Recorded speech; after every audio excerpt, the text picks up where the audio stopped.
verbal threats towards anybody at all. No, ma'am. So what did you decide to do? What happened next?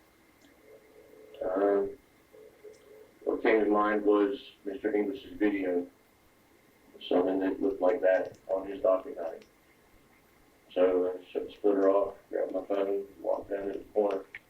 Did you go in the house to get something else too? Yeah, and a pistol in my pocket. After you went home, what happened next? A few minutes, I heard gunshots. How many gunshots did you hear? 3. What did you hear once you heard those 3 gunshots? My bicycle line was in shock, and we were down the corner. You say down the corner, where'd you go?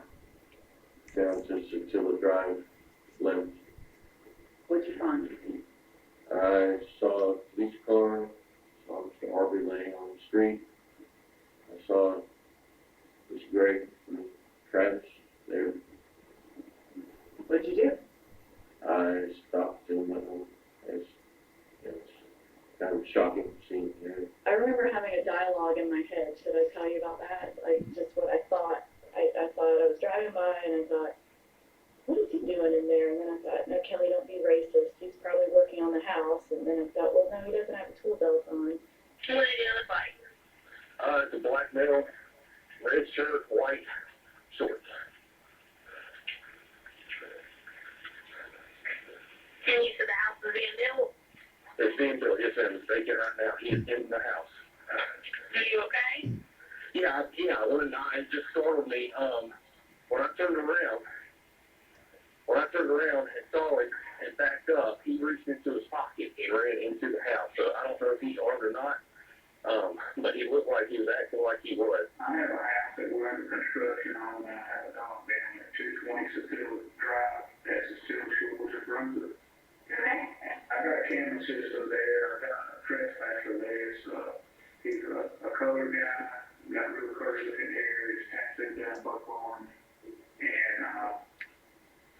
and he's up there kind of wandering around. I don't know what's going on. I was just going to get a sense of a day to get somebody out to check him out for the place. Okay, you said that it's a black male with tattoos down his arms and what else? And he's got a real curly looking, not dreadlock, but just kind of curly mixed up looking hair. The way he acts, it looks like he's maybe drunk on drugs.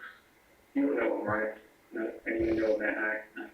You don't actually know if he was taking or using drugs. Is that correct? No. Okay, who's that depicted in the picture? Quiz. Okay. And you say Quez. Is that what you knew him as? Yes. Okay.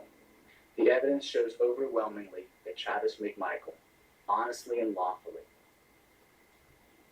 attempted to detain Ahmaud Arbery according to the law and shot and killed him in self-defense.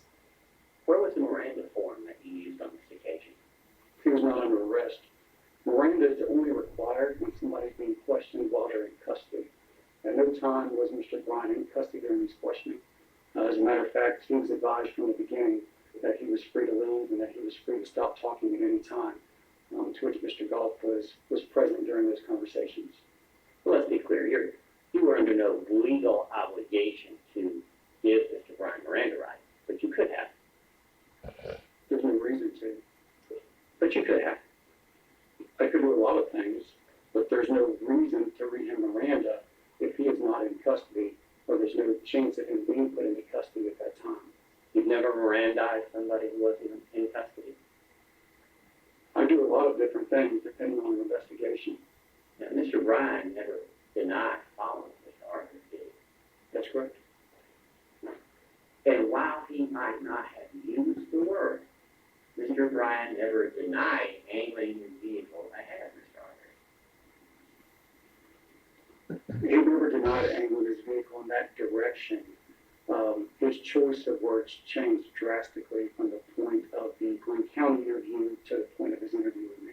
I'm sorry, did I ask you whether he changed his wording, or did I ask you whether he